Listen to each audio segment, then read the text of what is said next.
Una breve introducción. Este es un vídeo para principiantes, sobre todo para las personas que están en el ámbito del marketing digital, que están trabajando en una agencia o quieren trabajar o están haciendo un máster y se dan cuenta de que tanto en WordPress como en PrestaShop y en otros CMS, pues normalmente van a trabajar con HTML, con CSS y JavaScript. En este vídeo, que es un poco largo, lo sé, voy a ir muy lentamente explicando las diferencias que hay entre estas tres tecnologías o códigos, que no todos son lenguajes de programación, solamente JavaScript. Y en fin, simplemente eso. Es un vídeo para las personas que están empezando, que no saben muy bien las diferencias, no saben ni siquiera distinguir entre uno y otro. Así que bueno, os dejo con el vídeo y ya me comentaréis. Bueno, pues para aprender un poco más sobre las páginas web hay que aprender un poco lo básico, que es mirar un poco cronológicamente qué es lo que ocurre cuando abrimos el navegador y ponemos una dirección web que nos hayan dado o nos hayan dicho que entremos aquí en la barra de navegador.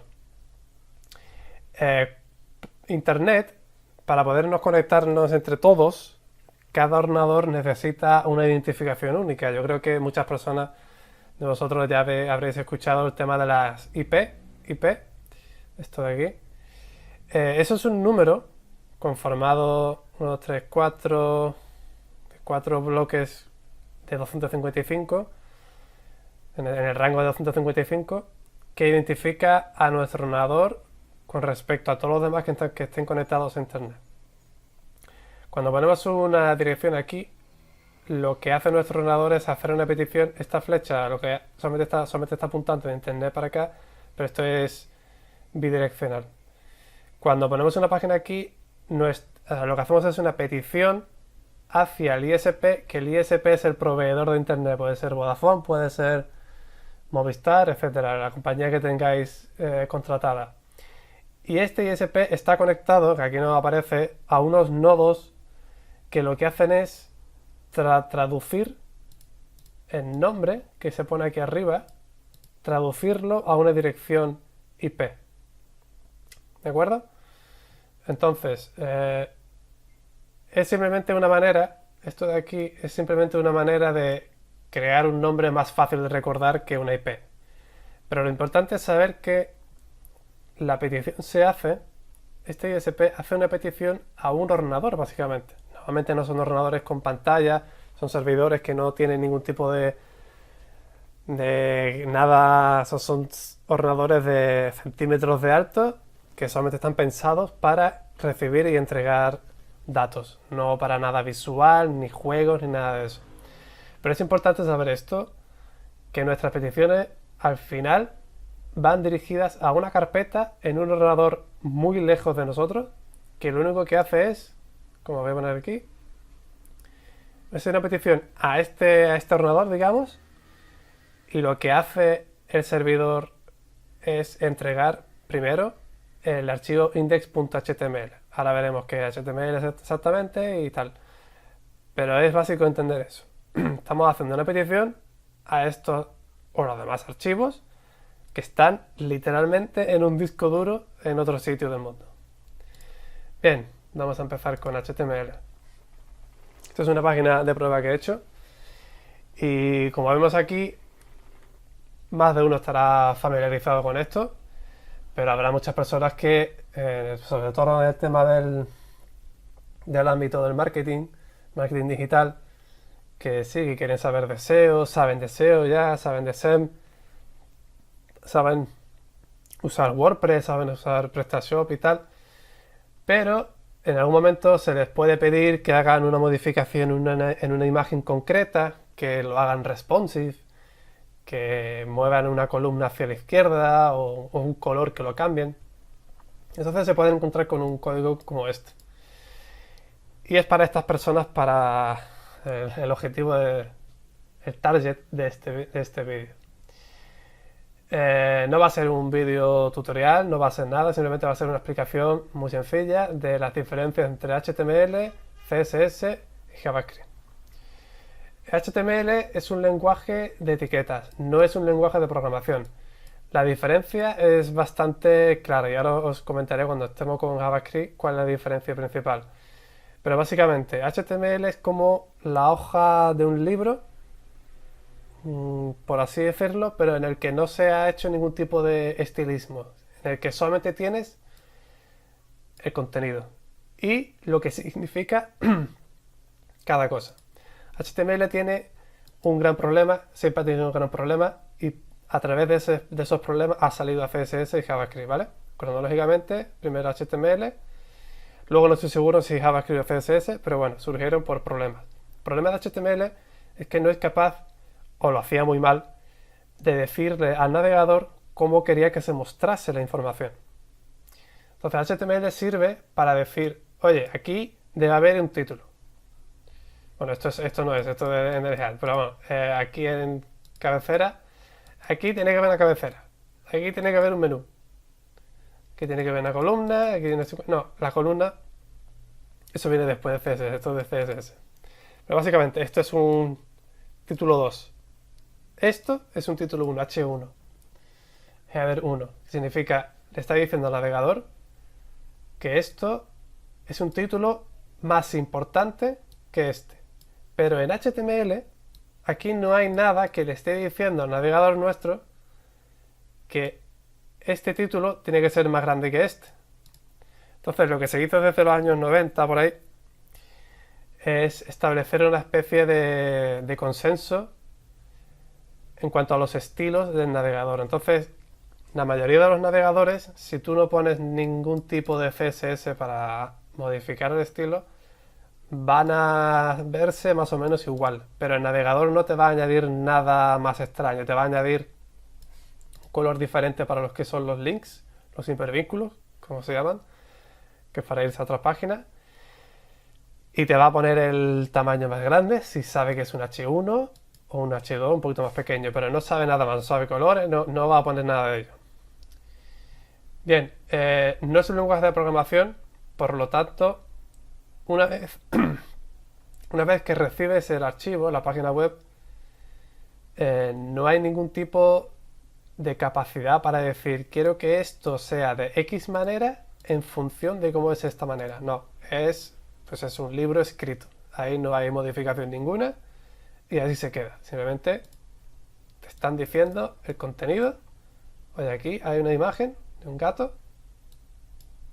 No sé que tiene que ir antes de este párrafo y antes de esta línea de break, o sea, antes de este botón.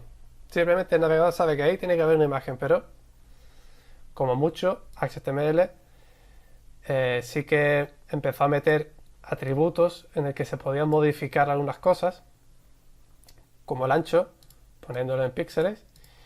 Y podemos ver este problema de HTML pues mirando las páginas de los años 90, 2000, que por suerte tuve la oportunidad de verlo en directo.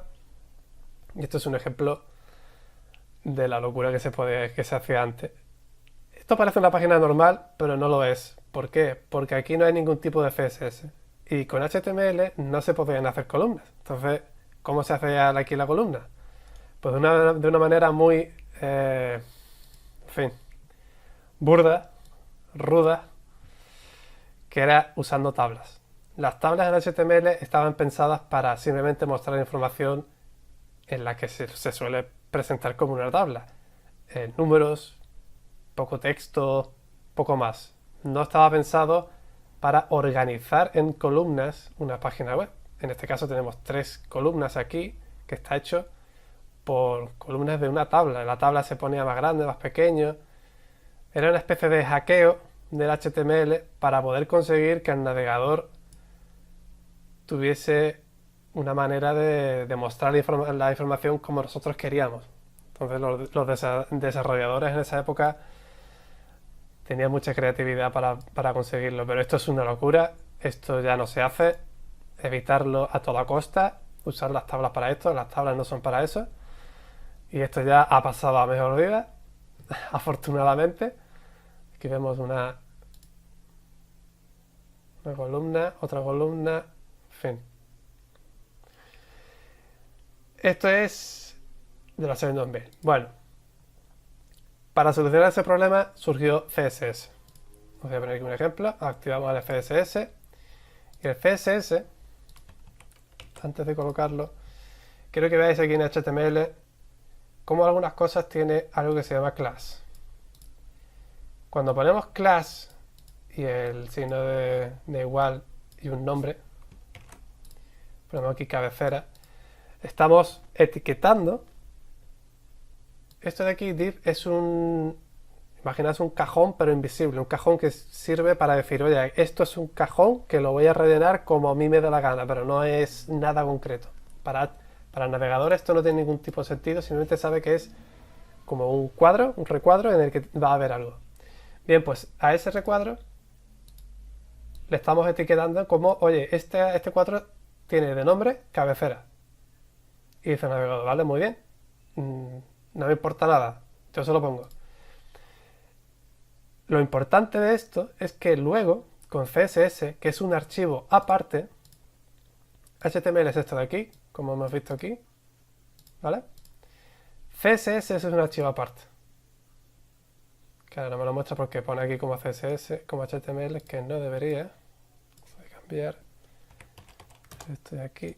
Y esto nuevamente también se pone como así.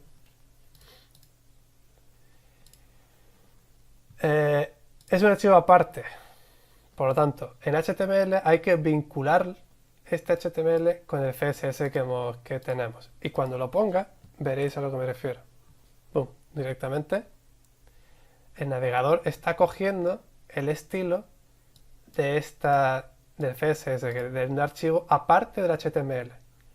Pero en el CSS no está el contenido. O sea, esta frase de aquí, el lado izquierdo, tal, no está en CSS. O sea, no es un contenido duplicado y precisamente está hecho para eso. El HTML para sentido y para el contenido y para un poco el orden, en plan, va a ser así, así, así, así y punto. Y luego el CSS lo que hace es aplicar un estilo a cada etiqueta que se haya puesto. Ya está. O sea, no hay nada más. En este caso usamos clase. Podemos usar id. El problema de id, pero este punto de aquí, esto no es un curso de CSS, pero todo esto son selectores que seleccionan las etiquetas que hemos puesto aquí, ¿vale? Cuando es una id hay que poner esto, cabecera. Bueno, voy a poner que se nota mejor, mucho mejor aquí.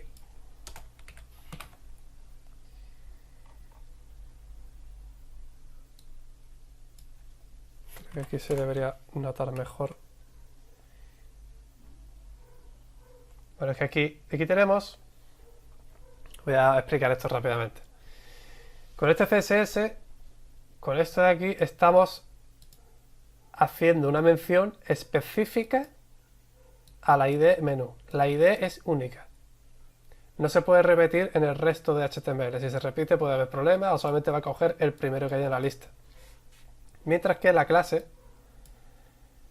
aquí no sé si va a funcionar esto. Funciona porque, bueno, sí, porque esto es una... Estamos cogiendo del menú el A, que son los links. Pero esto es mucho más cómodo si usamos la clase. Que la clase lo que consigue es que se le pueda etiquetar a muchas diferentes. Por ejemplo, aquí columna. Este espacio significa que son diferentes, ¿vale? No es columna en medio. Con la clase podemos reutilizar columnas varias veces. Entonces tenemos aquí con ponerlo una vez, punto columna, clase columna, podemos aplicar el mismo estilo, que es esto de aquí, a varias etiquetas de HTML sin que haya problema. Es recomendable, siempre que se pueda, utilizar antes las clases que la ID. La ID para algo muy concreto, que se sepa que no se va a reutilizar de nuevo, en fin, tiene sus usos. Los estilos de CSS, hombre, está en inglés también, igual que HTML. Esto no es un curso de CSS, pero bueno, se puede modificar muchísimas cosas. Como ya me he visto aquí, por ejemplo, cuando pasas el ratón por encima, también se puede cambiar. Hay gente que hace auténticas locuras solo con CSS, como esto. Son animaciones que, en fin. Es bastante potente el CSS, cada vez más. Ahora han puesto el grid, que es una... No me sale en español la palabra. Como una rejilla, ¿no? Que la puedes dividir y puedes organizar mejor el contenido del HTML. Bien, pues tenemos HTML, sentido contenido, CSS para el diseño de la página, diseño y organización. Porque antes el lado izquierdo estaba en el medio, después el contenido principal, luego derecho, y con CSS hemos podido ponerlo en 3 columnas en serio. Esto se consiguió con CSS. Bien, pues pasamos a JavaScript. El problema de esta página, si vemos aquí este botón que pone ocultar, si le doy, no pasa nada. Con CSS no se puede, con HTML no se puede. Con CSS se puede hacer algunas cosas, algunas formas, pero lo que son temas más complicados y más avanzados no se puede con CSS. Este botón, pues este era otro problema que había y no se podía tener ningún tipo de interacción con el usuario. Entonces, una vez que mandabas la página, no sabías nada más de ese usuario. Si quería hacer otra cosa, tenía que volver a pedir una petición. Y también no tenías tanto control sobre la página. No podías ocultar una imagen haciendo que el usuario lo ocultase si quisiera. Porque hay páginas muy complejas que a lo mejor te interesa que sea capaz de... Por ejemplo, los menús que vemos muchas veces que se expanden, que ahora está muy de moda en las páginas responsive en los móviles, que es un iconito arriba a la izquierda, arriba a la derecha, eso se hace con JavaScript. Entonces eso responde a una interacción del usuario con el ratón o con el dedo para modificar el HTML. Bueno, se puede modificar las dos cosas, evidentemente. Entonces JavaScript es, digamos, el cerebro, digamos, de una página. Y esto que tenemos aquí, ya esto sí es lenguaje de programación. Vamos a ver el ejemplo. Y ahora ya podemos ocultar y mostrar. Tampoco es un curso sobre JavaScript, lo veremos en futuros vídeos. Sí, un poco de pincelada, sobre todo para solucionar problemas que si nos podemos encontrar con WordPress y con PrestaShop y otros CMS, los más famosos. Pues básicamente está almacenando en una variable llamada imagen el documento, busca en el documento en HTML un elemento mediante la ID que la hayamos etiquetado. Y yo en esta imagen que tenemos aquí he puesto que la ID de la imagen sea exactamente imagen. Entonces aquí está imagen. El JavaScript lo encuentra y lo almacena en esta. Y cuando tenemos un elemento almacenado, tenemos algunas características, propiedades de ese elemento al que podemos acceder y modificar en tiempo real, digamos. Entonces, aquí comprobamos en la imagen si el estilo de la imagen respecto a su display, a la forma en la que se ve, si está en none, que es que no se ve, así, lo que hacemos es cambiar el display del estilo de la imagen, lo ponemos en block, que es mostrarlo como si fuera un bloque, que eso es cómo funciona el CSS, y te muestra como un bloque. Esto sí es un lenguaje de programación, no es Java, es importante la diferencia. Java no es JavaScript, JavaScript no es Java. Sí es cierto que el creador de JavaScript, que lo hizo en una semana, por eso salen tantas opciones que quieren reemplazar JavaScript por otro, porque se creó en una semana hace muchísimo tiempo sin tener en cuenta las necesidades de ahora. Sin embargo, JavaScript es un mastodonte y va a tardar mucho en desaparecer. JavaScript sí que tuvo en cuenta la sintaxis de Java, por eso se parecen en algunas cosas, pero por ejemplo esto de aquí, var, no se puede escribir en Java, porque además esto es un lenguaje interpretado que no se compila, eso ya lo veremos en otro vídeo. Básicamente, una de las propiedades es que si tienes aquí un fallo, no te vas a dar cuenta hasta que el navegador vaya línea por línea y llegue a esa línea. Mientras que en Java, si tienes un fallo aquí, el compilador te lo va a decir. Pero bueno, eso es materia de otro vídeo. Y voy a ir terminando. Antes quiero decir cómo funciona este tema de JavaScript. Es más o menos muy parecido a cómo se vincula a un CSS, que eso también lo veremos. Pero bueno, quiero recomendar una cosa. Y es que normalmente los scripts se ponen al final, se ponen de esta manera. Lo veréis mucho o aquí, o lo veréis entre head y head. Head, eso es esta parte de aquí, toda esta parte de aquí que está entre estas dos etiquetas, no se va a ver. Es información para el navegador para poder interpretarlo correctamente. Entonces la forma en la que se codifica, todo este tema es para el tema responsive y tal. Pero bueno, los scripts normalmente lo veréis aquí arriba o aquí abajo. Preferiblemente aquí abajo si no es crítico, si no es necesario que JavaScript haga algo, por ejemplo con esta clase, antes de que se renderice entero. En fin, eso ya es más avanzado. Lo importante, cada script que se haga, si no es local, si no está en la propia carpeta, sino que es, por ejemplo, Google Analytics, el pixel de Facebook,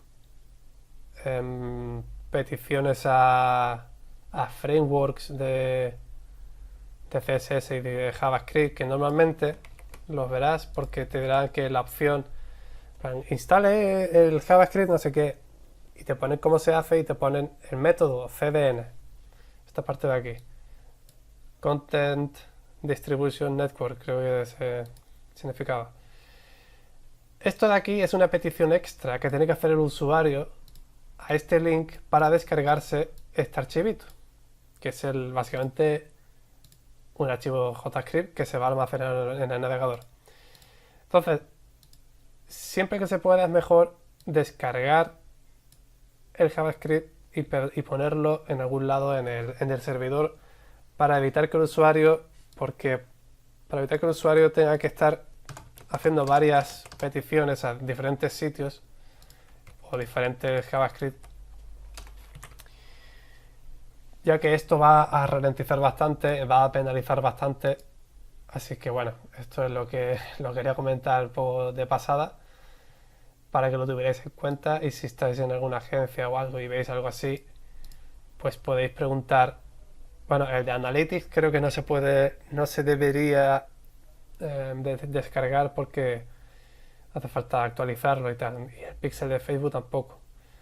Pero hay algunos scripts que son estáticos, que se actualizan muy poco y que no pasa nada si no se actualiza rápidamente. Si estás en una agencia o algo y ves que esto está pasando, pues puedes preguntar, oye, ¿esto es crítico? Y no es mejor que se guarde para evitar esa petición extra. Pero bueno, esos consejos también los quiero poner en otro vídeo más adelante. Y creo que ya con esto es todo. Espero que hayáis entendido un poco mejor las diferencias entre HTML, CSS y JavaScript. Sé que lo he hecho demasiado básico para muchas personas, pero bueno, mi objetivo era centrarme en las personas que tienen un conocimiento bastante limitado. Sin embargo, si están muy interesadas y ya están metidas, de hecho, porque no hace falta saber mucho de esto para estar en una agencia de marketing. Si estás de community manager y tal, Pero sí que es muy útil tanto esto como esto, HTML y CSS, para los que escriben en blogs, porque muchas veces tenemos un iconito, este icono que ya, bueno, ya lo veremos en otro apartado, otro vídeo, este o este, que significa código, que viene muy bien para modificar cosas que no te permite el CMS de forma intuitiva. Porque eso de que te pongan el botón para la negrita y la cursiva y eso, pues está bien, pero para ser un profesional, pues es mejor conocer un poco todo el tema de CSS. Pues nada, espero que te haya gustado y si tienes alguna sugerencia de qué es lo que te gustaría indagar más o alguna pregunta, escríbelo en los comentarios y hasta el próximo vídeo.